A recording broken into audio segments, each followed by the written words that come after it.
আমন্ত্রণ সংবাদ এক নজরে, সঙ্গে আছি মোহাম্মদ ওয়ালিউল্লাহ। রাজধানীর ঐতিহাসিক সোহরাওয়ার্দী উদ্যানে চলছে জামাতে ইসলামের জাতীয় সমাবেশ। পিআর পদ্ধতিতে নির্বাচন সহ ৭ দফা দাবিতে সমাবেশ করছে দলটি। দুপুর ২টায় আনুষ্ঠানিকভাবে সমাবেশ শুরু হয়। এতে সভাপতিত্ব করছেন দলের আমির ডাক্তার শফিকুর রহমান। সোহরাওয়ার্দী উদ্যানে এই প্রথমবারের মতো সমাবেশে করছে জামাতে ইসলামী। নির্বাচন নিয়ে কোনো অনিশ্চয়তা নেই বলে জানিয়েছেন প্রধান উপদেষ্টার প্রেস সচিব শফিকুল আলম। আজ কুমিল্লায় এক অনুষ্ঠানে অংশগ্রহণ শেষে সাংবাদিকদের সাথে আলাপকালে তিনি কথা জানান। পিআর পদ্ধতিতে নির্বাচন নিয়ে সকল রাজনৈতিক দলের সঙ্গে ঐক্যমত্য কমিশন আলোচনা করেছে বলেও জানান শফিকুল আলম।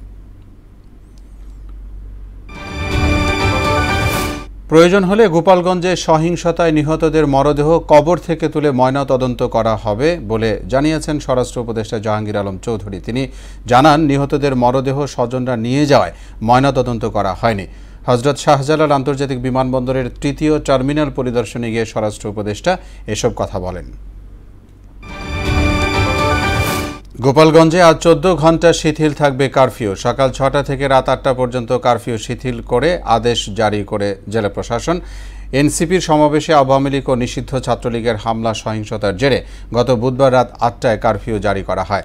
এদিকে এ পর্যন্ত ২৫১ জনকে গ্রেফতার করেছে যৌথ বাহিনী। ইসরায়েলি হামলায় গাজায় গত ২৪ ঘণ্টায় নিহত হয়েছে কমপক্ষে ৪১ জন, আহত হয়েছে শতাধিক।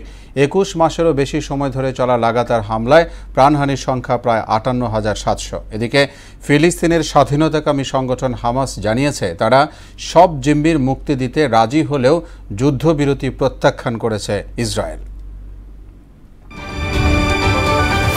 সাফ অনূর্ধ্ব-20 নারী চ্যাম্পিয়নশিপে সন্ধ্যা ৭টায় শ্রীলঙ্কার বিপক্ষে মাঠে নামছে বাংলাদেশ। এর আগে বিকেল ৩টায় ভুটানকে মোকাবেলা করবে নেপাল। রাউন্ড রবিন পদ্ধতিতে হওয়া এই টুর্নামেন্টে পয়েন্ট টেবিলে সবার উপরে বাংলাদেশ এবং এর পরেই রয়েছে নেপাল। তাই শিরোপা পাওয়ার যুদ্ধটা এখন হয়ে উঠেছে দু দলের মধ্যে। ৩ ম্যাচ সিরিজের প্রথম টি-20তে কাল পাকিস্তানের মুখোমুখি হবে স্বাগতিক বাংলাদেশ। সকালে রাজধানীর একটি হোটেলে সংবাদ সম্মেলনে সিরিজের ট্রফি উন্মোচন করেন বাংলাদেশ দলের অধিনায়ক লিটন দাস এবং পাকিস্তানের অধিনায়ক সালমান আগা। এ সময় ফটো সেশন করা হয়। আগামী ২২ ও ২৪ জুলাই হবে সিরিজের বাকি ২ ম্যাচ।